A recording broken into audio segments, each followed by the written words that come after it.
আসসালামু আলাইকুম। নির্ধারিত ছুটির বিধিমালা ১৯৫৯ সম্পর্কে বিস্তারিত তথ্য থাকছে আজকের ভিডিওতে। একজন সরকারি কর্মচারীর ছুটির বিধিবিধান সম্পর্কে ধারণা থাকাটা অত্যাধিক জরুরি। একজন কর্মচারী কি ছুটি পেয়ে থাকে, কতদিন ছুটি পেয়ে থাকে তা নিয়ে আজকে আলোচনা করব। সম্মানিত ভিউয়ার্স, আপনি যদি এমন তথ্যমূলক এবং সরকারি চাকরি সংক্রান্ত ভিডিও পেতে চান তাহলে আমার চ্যানেলটি সাবস্ক্রাইব করে পাশে থাকার জন্য অনুরোধ রইল। আসেন তাহলে মূল ভিডিও শুরু করা যাক। ছুটি কথাটি শোনা মাত্রই আমাদের মাথায় আসে 4 ধরনের ছুটি: নৈমিত্তিক ছুটি, অর্জিত ছুটি, চিত্তবিনোদন ছুটি ও মাতৃকালীন ছুটি। কিন্তু এর বাহিরেও অনেক ধরনের ছুটি আছে। এক নজরে ছুটিগুলো দেখে নেই। ছুটি মূলত 12 ধরনের: গড় বেতনে অর্জিত ছুটি, অর্ধ গড় বেতনে অর্জিত ছুটি, অসাধারণ ছুটি, অক্ষমতাজনিত ছুটি, অধ্যয়ন ছুটি, সঙ্গনিরোধ ছুটি, প্রসূতি ছুটি, চিকিৎসালয় ছুটি, প্রাপ্যতাবিহীন ছুটি, অবসর প্রস্তুতি ছুটি, নৈমিত্তিক ছুটি ও শ্রান্তি বিনোদন ছুটি। প্রত্যেকটা ছুটির একটা নির্দিষ্ট মেয়াদ রয়েছে। আসেন আমরা তাহলে সর্বপ্রথম চাকরির নির্ধারিত ছুটি বিধিমালা ১৯৫৯টি এক নজরে পড়ে নেই। প্রথমত বিধি ১ উপবিধি ১-এ এই বিধিমালার নামকরণ করা হয়েছে। কি নামকরণ করা হয়েছে? এই বিধিমালা নির্ধারিত ছুটি বিধিমালা ১৯৫৯ নামে অভিহিত হইবে। উপবিধি ২-এ কবে থেকে এটা কার্যকর হইবে সেটা বলা আছে। ১৯৫৯ সনের ১ জুলাই হইতে এটি কার্যকর করা হইবে। এখন কথা আসে যে ১৯৫৯ সালে কি বাংলাদেশ নামে কোনো রাষ্ট্র ছিল না। তাহলে আসলে এটা হলো কিভাবে? ২৬ ডিসেম্বর ১৯৭৩-এর মাধ্যমে গুরুত্বপূর্ণ সংশোধনী আনা হয়। অর্থাৎ ২৬ ডিসেম্বর ১৯৭৩ সালে নির্ধারিত ছুটির বিধিমালা ১৯৫৯ যেটা তৈরি হয়েছিল সেটা সংশোধনপূর্বক আমরা এই বিধিমালাটা সরকারি চাকরিজীবীদের ছুটির বিধিমালা হিসেবে কাউন্ট করি। উপবিধি ৩-এ ১ জুলাই ১৯৫৯ তারিখে অথবা তত পরবর্তী সময়ে সরকারি চাকুরিতে নিয়োগকৃত সকল সরকারি কর্মচারীদের উপর এই বিধি প্রযোজ্য হইবে এবং ইহা বাংলাদেশ সার্ভিস রুলস অথবা অন্যান্য সংশ্লিষ্ট বিধিসমূহের প্রতিস্থাপক বিধান হিসেবে প্রযোজ্য হইবে। অর্থাৎ ১ জুলাই ১৯৫৯ তারিখে এবং তার পরবর্তীতে বাংলাদেশে যত সরকারি কর্মচারী আছে বা থাকবে তাদের ছুটির বিধিবিধান হিসেবে এই বিধানটি কার্যকর হইবে। তাহলে যদিও আমাদের দেশে এখন ১৯৫৯ সালের পূর্বে কোনো কর্মচারী আছে বলে আমার মনে হয় না, তারপরেও এখানে কথা থাকে যদি ১৯৫৯ সালের ১ জুলাই ১৯৫৯ সালের পূর্বের কেউ থেকে তাহলে তার বেলায় কি হবে? এটা আসলে তার পূর্ববর্তী যে বিধিবিধান ছিল সেই বিধিবিধান অনুযায়ী তিনি তার ছুটি প্রাপ্য হইবেন। আচ্ছা, বিধি ২ অপশন, এটা প্রয়োগ নাই। বাংলাদেশের যে বিধিটা ২ নম্বর বিধি ছিল সেটা বাংলাদেশের এতে কোনো প্রয়োগ নাই, এই জন্য এটা প্রয়োগ নাই লিখে দিচ্ছে সংশোধন করে। বিধি ৩ গড় বেতনে এবং অর্ধগড় বেতনে ছুটি। বিধি ৩-এর উপবিধি ১-এ স্থায়ী সরকারি কর্মচারীর সময় কিভাবে ছুটি নির্ধারণ হবে সেটা এখানে বিস্তারিত আলোচনা করা আছে। কর্মকালের ১/১১ হারে গড় বেতনে ছুটি অর্জিত হইবে এবং সর্বাধিক ৪ মাস পর্যন্ত এইভাবে একত্রে জমা হইবে। ৪ মাসের অতিরিক্ত অর্জনকৃত ছুটির হিসাব এর পৃথক আইটেমে জমা হইবে। পৃথক আইটেমে জমাকৃত ছুটি হইতে মেডিকেল সার্টিফিকেটের ভিত্তিতে অথবা তীর্থযাত্রা, শিক্ষা আর অথবা বাংলাদেশ, বার্মা, শ্রীলঙ্কা ও ভারতের বাইরে শ্রান্তি বিনোদন ও শ্রান্তি বিনোদনের উদ্দেশ্যে গড় বেতনের ছুটি মঞ্জুর করা যাইবে। আসেন এটা আরেকটু ডিপলি আমরা পড়ি। অর্জিত ছুটির বেলায় ব্যক্তিগত বা পারিবারিক কারণে একজন 4 মাস গড় বেতনে ছুটি নিতে পারবে। গড় বেতন বলতে আসলে কি বোঝায়? গড় বেতন বলতে সে 4 মাস ছুটিতে থাকবে কিন্তু সে সম্পূর্ণ বেতন পাইতে থাকবে। আচ্ছা, এখন 4 মাসের অধিক যদি হয় তখন কি হবে? ছুটির মেয়াদ 4 মাসের অধিক হলে 4 মাসের অতিরিক্ত সময় অর্ধগড় বেতনের ছুটি ভোগ করতে পারবে। যদি একজনের দেখা যাচ্ছে পারিবারিক একটা কারণে 4 মাসের অধিক সময় ছুটির প্রয়োজন হচ্ছে, তখন সে কি করবে? তখন দেখা যাচ্ছে 6 মাস যদি হয় তখন সে 2 মাস অর্ধগড় বেতনে, অর্থাৎ তার বেতনের অর্ধেক সরকার মঞ্জুর করবে এবং বাকি অর্ধেক সরকার কেটে রেখে দিবে। এভাবে তার ছুটি ভোগ করতে পারবে। একই বিধির আওতায় স্বাস্থ্যগত কারণে বা তীর্থযাত্রার কারণে বা শিক্ষার কারণে বা শ্রান্তি বিনোদনের উদ্দেশ্যে গড় বেতনের 6 মাস পর্যন্ত ছুটি বর্ধিত বা মঞ্জুর করা যাবে। যদি কর্মকর্তা মনে করে যে তার চিকিৎসা সংক্রান্ত বা তীর্থযাত্রা বা শিক্ষার কারণে বা শ্রান্তি বিনোদনের উদ্দেশ্যে সে কোথাও যাবে, তখন ওই অফিস কর্মকর্তা তাকে 4 মাসের পরিবর্তে 6 মাস পর্যন্ত ছুটি দিতে পারবে গড় বেতনে। 6 মাসের অধিক ছুটি প্রয়োজন হইলে তা অর্ধগড় বেতনের ছুটি মঞ্জুর করা যায়। যদি 6 মাসেরও এই যে কারণগুলো রয়েছে এই কারণের ভিতরে 6 মাসের অধিক যদি ছুটি প্রয়োজন হয় তখন সেক্ষেত্রে অর্ধগড় বেতনে ছুটি মঞ্জুর হবে। আচ্ছা, আসেন তারপর এটা দেখি। আচ্ছা, গড় বেতনে 4 মাসের অধিক ভোগ করা যাইবে না।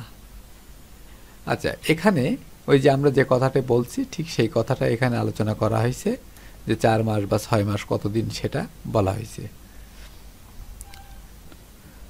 অর্ধগড় বেতনের ছুটি তো আমরা আগেই বলছি যে অর্ধগড় বেতনটা কি।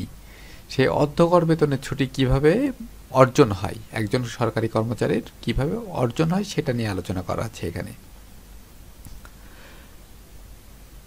কর্মকালে 1/12 ভাগ হারে, অর্থাৎ 12 দিন যদি আপনি অফিস করেন তাহলে আপনার 1 দিন অর্ধগড় বেতনের ছুটি অর্জন হয়। ইহা সীমাহীনভাবে জমা হইতে থাকে, এটা আপনার অটোমেটিক জমা হইতেই থাকবে। মেডিকেল সার্টিফিকেট দাখিলকৃত করা হইলে অর্ধগড় বেতনের ছুটি সর্বাধিক 12 মাস পর্যন্ত গড় বেতনের ছুটির রূপান্তর করা যাইবে। এখন এখানে কি বলছে যে 12 মাস পর্যন্ত গড় বেতনে, অর্ধগড় ছুটিটারে গড় বেতনের ছুটি কিভাবে করা যাবে, অর্থাৎ প্রতি 2 দিনের অর্ধগড় বেতনের ছুটির পরিবর্তে 1 দিন করে গড় বেতনের ছুটি হবে। এটা হচ্ছে 30 জন্য, অর্থাৎ এটা আমাদের প্রয়োজন নাই বর্তমান সময়ে। বিধি 4-এ বর্তমান ছুটির জেটটা না, এটা প্রয়োগ নাই, বাংলাদেশ সরকারি চাকরিজীবীদের এটা প্রয়োগ নাই। তাহলে বিধি 5-এ আসলে কি আছে দেখি, প্রাপ্যতাবিহীন ছুটি। আচ্ছা, আসেন প্রাপ্যতাবিহীন ছুটি জিনিসটা কি? অবসর উত্তর ছুটির ক্ষেত্রে ব্যতীত একজন স্থায়ী কর্মে নিযুক্ত সরকারি কর্মচারীকে সমগ্র চাকরির জীবনে মেডিকেল সার্টিফিকেটের ভিত্তিতে সর্বোচ্চ 12 মাস এবং মেডিকেল সার্টিফিকেট ব্যতীত সর্বোচ্চ 3 মাস পর্যন্ত অর্ধগড় বেতনে প্রাপ্যতাবিহীন ছুটি মঞ্জুর করা যাইবে। বিধি 5-এর উপবিধি 2-এ কোনো স্থায়ী কর্মে নিযুক্ত সরকারি কর্মচারী প্রাপ্যতাবিহীন ছুটি ভোগ শেষে কর্মে প্রত্যাবর্তন করত পূর্ণ কর্মকালের অর্জনকৃত ছুটি দ্বারা ভোগকৃত প্রাপ্যতাবিহীন ছুটি সমন্বয় না করা পর্যন্ত কোনো ছুটি প্রাপ্য হইবেন না।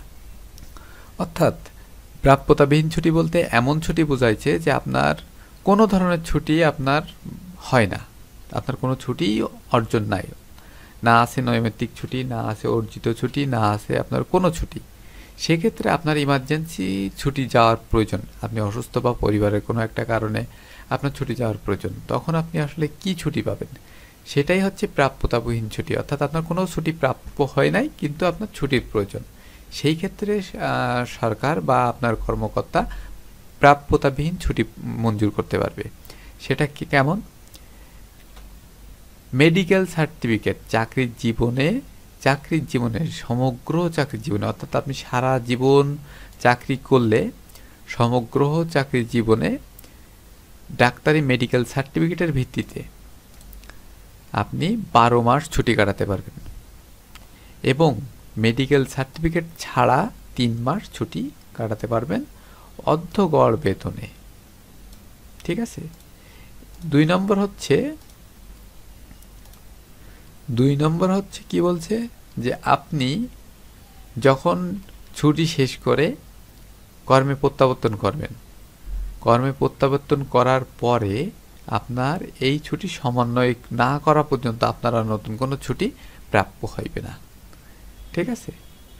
আচ্ছা, বিধি 6 ছুটিকালীন বেতন। ছুটিকালীন বেতন সম্পর্কে এখানে আলোচনা করা আছে। বিধি 6 উপবিধি 1 বিএসআর পার্ট 1 এর বিধি 208 বর্ণিত সর্বোচ্চ সীমা সাপেক্ষে যে মাসে ছুটি যাইবেন উহার পূর্ববর্তী পূর্ণ 12 মাসের গড় বেতনে এবং ছুটিতে যাওয়ার পূর্বে উত্তোলনকৃত বেতন এই দুয়ের মধ্যে যাহা অধিক লাভজনক তাহার ভিত্তিতে গড় বেতনে ছুটিকালীন বেতন নির্ধারণ হইবে। আচ্ছা, উপবিধি 2 অর্ধগড় বেতনে ছুটিকালীন সময়ে উপবিধি 1 এর অনুসরণ নির্ধারিত বেতনের অর্ধগড় হারে ছুটিকালীন বেতন পাইবে। 3 উপবিধি 3 সরকারি কর্মচারী যে দেশেই ছুটি ভোগ করুন না কেন ছুটিকালীন বেতন বাংলাদেশি মুদ্রায় বাংলাদেশে প্রদেয় হইবে। আচ্ছা, ছুটিকালীন বেতন আসলে এখানে যেটা মূলত বুঝাইতে চাইছে সেটা হচ্ছে আপনার, আমরা একটা হচ্ছে এলপিআর বলি আর একটা হচ্ছে পিআরএল বলি। এখন এটা সচরাচর যখন অবসরে মানুষ সরকারি চাকরিজীবীরা অবসরে যায় তখন এইটা প্রয়োজন হয়, পিআরএল আর এলপিআর। তো এর ভিতরে আপনার যেটা সব থেকে বেশি লাভজনক হবে সেইটাই আপনার সেই ছুটি আপনার প্রদান করতে হবে, সেটা বলা হয়েছে। নাম্বার 2 হচ্ছে আপনি সরকারি কর্মচারী যে দেশে আপনি ছুটি ভোগ করেন না কেন আপনার বাংলাদেশ মুদ্রায় বেতন প্রদান করা হইবে এবং বাংলাদেশে সেটা প্রদেয় হইবে। অর্থাৎ আপনি এলপিআরে যাওয়ার পরে ছুটিতে গেছেন আপনি ইন্ডিয়াতে বা ইংল্যান্ডে বা আমেরিকাতে, আপনার বাংলাদেশ সরকার কি ডলারে হচ্ছে বেতন দিবে? ডলারে দিবে না, বাংলাদেশি টাকাই বেতন দিবে, সেটাই এখানে বলা হয়েছে। আচ্ছা, বিধি 7 আসেন, বিধি 7 আসলে কি আছে দেখে আসি আমরা। এককালীন প্রদেয় ছুটির সর্বোচ্চ মেয়াদ। এককালীন সর্বোচ্চ 1 বছর পর্যন্ত ছুটি নেওয়া যাবে, কিন্তু মেডিকেল সার্টিফিকেটের ভিত্তিতে হইলে এই মেয়াদ 2 বছর পর্যন্ত বর্ধিত করা যাবে। অর্থাৎ 1 বছর একটানা আপনি 1 বছর ছুটি নিতে পারবেন, আর যদি আপনার মেডিকেল সার্টিফিকেটের ভিত্তিতে হয় তাহলে সেক্ষেত্রে আপনার 2 বছর পর্যন্ত একটানা ছুটি দেওয়া যাবে। নাম্বার 8 হচ্ছে অবকাশ বিভাগের কর্মচারী। এটা শুধুমাত্র অবকাশ বিভাগের কর্মচারীদের জন্য প্রযোজ্য, এটা নিয়ে আমি আর বিস্তারিত আলোচনা করছি না, এমনিতে ভিডিওটা অনেক বড় হয়ে যাচ্ছে। আচ্ছা, 8 পরে বিধি 9 অন্যান্য ছুটি, যেমন অসুস্থতাজনিত ছুটি, তারপরে হচ্ছে মাতৃকালীন ছুটি, তারপরে হচ্ছে মেডিকেল ছুটি, তারপরে হচ্ছে সঙ্গ নিরোধ ছুটি, বিশেষ অক্ষমতাজনিত ছুটি এবং অধ্যয়ন ছুটি, শিক্ষা ছুটি, শিক্ষা সংক্রান্ত ছুটি, অধ্যয়ন ছুটি সংক্রান্ত বর্তমানে প্রযোজ্য বিধানসমূহ প্রচলিত থাকবে। আচ্ছা, চুক্তিভিত্তিক নিয়োজিত কর্মচারীদের জন্য প্রযোজ্য ছুটি সংক্রান্ত বিধান দ্বারা চুক্তিভিত্তিক নিয়োজিত কর্মচারীদের পরিচালিত হবে। অর্থাৎ আপনি যদি কোনো চুক্তিভিত্তিক প্রতিষ্ঠানের কর্মচারী হয়ে থাকেন কোনো চুক্তিভিত্তিক প্রতিষ্ঠানের সাথে, তাহলে আপনার চুক্তির ভিতরে যেভাবে ছুটির নির্ধারণ করা আছে আপনি ঠিক সেভাবেই ছুটি প্রযোজ্য হইবে।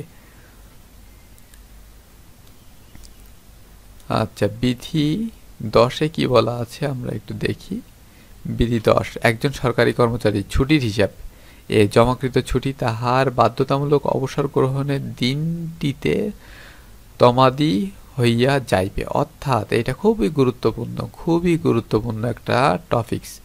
সেটা হচ্ছে আপনি আজকে এলপিআরে যাবেন, আপনার সরকারি বিধি অনুযায়ী আপনার আজকে যখন আপনি এলপিআরে যাবেন, আজকেই আপনার ছুটির হিসাব নিকাশ ক্লোজ করে আপনার ছুটির যে টাকাটা প্রাপ্য হইবেন সেইটা আপনার আজকে চেক আপনার হাতে বুঝাই দিয়ে তারপরে আপনার প্রতিষ্ঠান আপনার হচ্ছে ছুটিতে পাঠাবে।